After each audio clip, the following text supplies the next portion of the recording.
தமிழ்நாட்டினுடைய எதிர்காலத்தை நிர்ணயிக்கிற தேர்தல். தனித்தன்மையோட தலை நிமிர்ந்து வைக்கிற நம்மோட ஆட்சியா, டெல்லிக்கு வளைந்து கொடுக்கிற அடிமைகளின் ஆட்சியான தீர்மானிக்கிற தேர்தல். தமிழ்நாட்டோட சுயமரியாதையும் தனித்தன்மையும் காப்பாற்ற போகிற தேர்தல். தமிழ்நாட்டை அழிக்க இன எதிரிகளும் தமிழ் துரோகிகளும் நேரடியாக மறைமுகமாக வராங்க. இவங்களை வீழ்த்தி நம்முடைய மண், மொழி, மானத்தை நாம காக்கணும். அதுக்காகத்தான் திமுக கூட்டணி அனைத்து தொகுதிகளையும் கைப்பற்றணும் தொடர்ந்து நான் சொல்லிக்கிட்டு இருக்கிறேன். தமிழ்நாடு இப்போ சமூக அரசியல் பொருளாதார படையெடுப்பை சந்திச்சுக்கிட்டு இருக்கு. தமிழ்நாட்டுக்கு எல்லா வகையிலும் அநீதி இழைக்கப்படுது. இந்தியின் பேரால, சமஸ்கிருதத்தின் பேரால, ஜிஎஸ்டியின் பேரால, புதிய கல்விக் கொள்கையின் பேரால, நீட் தேர்வால், சட்டங்களால், உத்தரவுகளால், ஆளுநரால் என தொல்லை மேல் தொல்லை கொடுத்துக்கிட்டு இருக்கிறாங்க. இது தமிழ்நாட்டு மேல தொடுக்கப்படக்கூடிய தாக்குதல். இந்த தாக்குதலை முறியடிக்கிற வல்லமை நமக்குத்தான் இருக்கு. பாஜகவினுடைய பகல் கனவு திமுக இந்த மண்ணில் இருக்கிற வர அந்த பகல் கனவு நிச்சயம் நிறைவேறாது. அவங்களுக்கு அது நல்லா தெரியும்.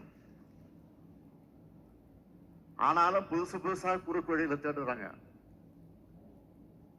எஸ்ஐஆர் எனப்படக்கூடிய சிறப்பு தீவிர வாக்காளர் பட்டியலை திருத்தத்தை தமிழ்நாட்டில் அடுத்த வாரத்திலிருந்து நடைமுறைப்படுத்த போறதா இந்திய தேர்தல் ஆணையம் அறிவிச்சிருக்கு. இதை காட்டி மிரட்டுறாங்க. இதுக்கெல்லாம் நாம பணிய மாட்டோம். இங்க அவங்களுடைய பாச்சாலாம், அதுல குறிப்பு RSS உடைய பாச்சாலாம் எதுவும் பலிக்காது. சட்டமன்ற தேர்தலை எதிர்கொள்கிற பீகார் மாநிலத்தில் ஏறத்தாழ 65 லட்சத்துக்கு அதிகமான மக்களுடைய வாக்குரிமையை இதே சிறப்பு தீவிர வாக்காளர் பட்டியல் திருத்தத்தின் மூலம் தேர்தல் ஆணையம் பறிச்சிருக்கு. இதை தொடக்கத்திலே நாம கண்டிச்சோம். தமிழ்நாட்டிலேயும் அதே குறுக்கு வழியை பயன்படுத்த ஒன்றிய பாஜக அரசு தனது கைப்பவையா தேர்தல் ஆணையத்தை பயன்படுத்த முயற்சி செய்துன்னு அப்பவே சொன்னேன்.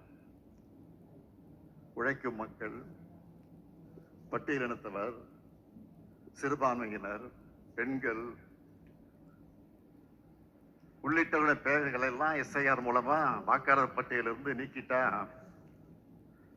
பாஜகவும் அதன் கூட்டணியான அதிமுகவும் வெற்றி பெற்றலாம்னு கணக்கு போடுறாங்க. அதாவது நேரடியா தேர்தல் களத்தில் மக்களை சந்திக்கிற தெம்போ திராணியோ இல்லாதவங்க மக்களுடைய வாக்குரிமையை பறிச்சுட்டு வெற்றி பெறலாம்னு தப்பு கணக்கு போடுறாங்க. எஸ்ஐஆர் முறையை கைவிடணும் என்பதையும், வாக்காளர் பட்டியலை சீர்படுத்தணும்னா அதற்குரிய வழிமுறைகளை பின்பற்றி கால அவகாசத்தை வழங்கணும் என்பதையும் இந்திய தேர்தல் ஆணையத்திடம் நேரடியாக திமுக வற்புறுத்தியிருக்கு.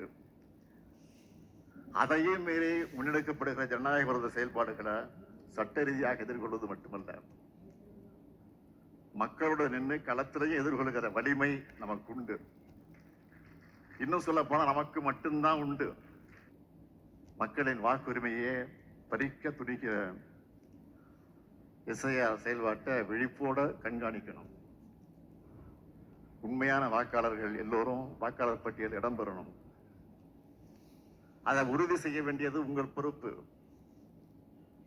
எதிர்கட்சியான அதிமுக தன்னுடைய சொந்த கட்சி உரிமைகளையே பாஜக கிட்ட அடகு வச்சுட்டு நிலையில மக்களுடைய உரிமைகளை பத்தி கவலைப்பட அதுக்கு நேரம் இருக்காது. ஒவ்வொரு வாக்குச்சாவடியிலும் மக்களின் உரிமைகளை காக்க வேண்டியவர்கள் திமுகவினரும் தோழமை கட்சியினர் தான் என்பதை மீண்டும் நினைவூட்டுகிறேன். மக்கள் நலனையும் மாநில உரிமைகளையும் காக்கிற திராவிட முன்னேற்ற கழகத்தினுடைய ஆட்சியில தமிழ்நாடு தலைகுனியாது என்று நான் உறுதியளிக்கிறேன். தலைகுனிய விடமாட்டார்கள் கழக உடன்பிறப்புகள் என்று அதன் தலைவர் என்ற முறையில் நான் உறுதி ஏற்கிறேன். Why would you buy your health and wellness products from a company